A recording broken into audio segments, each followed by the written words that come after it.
Hello everybody, जीना education channel में आप सभी स्टूडेंट का स्वागत है। और आज का जो हमारा सब्जेक्ट है वो है इंग्लिश और टॉपिक है poem upon the Westminster bridge और इसके पोएट हैं विलियम वर्ड्सवर्थ।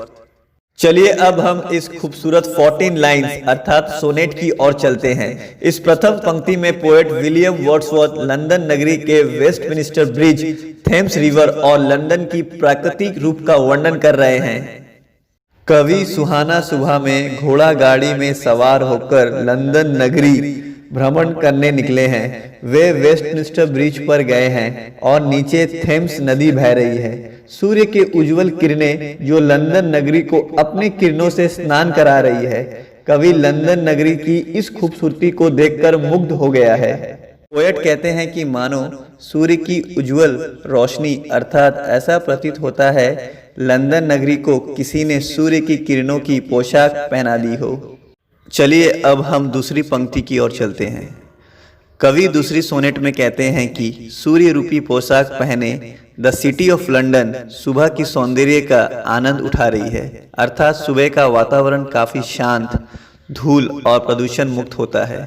सूर्य की किरणें की सुंदरता द सिटी ऑफ लंदन के ऊंची इमारतें, गुंबज, नाट्यशाला और मंदिरों को अपने किरणों से स्पर्श कर रही है, जैसे लंदन नगर एक हरी मैदान की भांति प्रतीत हो रही है और सारा शहर उज्जवल, झिलमिल और चमक उठा है।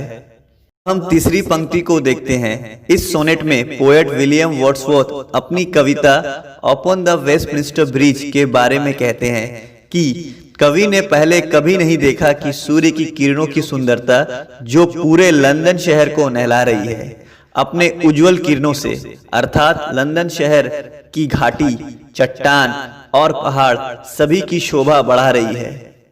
पोएट कहते हैं कि उन्होंने अपने जीवन काल में कभी भी ये नहीं देखा और अनुभव नहीं किया इतनी शांति और उज्जवल दृश्य इस लंदन शहर का।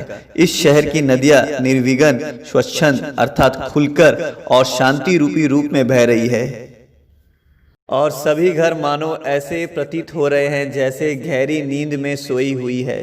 कवि ईश्वर को धन्यवाद देते हैं क्योंकि प्रकृति की इस अमूल्य और सुंदर स्वर्ग रूपी दृश्य अर्थात लंदन शहर से उनका इतना अच्छा से परिचय हो पाया। धन्यवाद। उम्मीद है कि आपको ये पोयम काफी सरल, सहज और अच्छा लगा होगा। So thanks for watching this video and have a good day.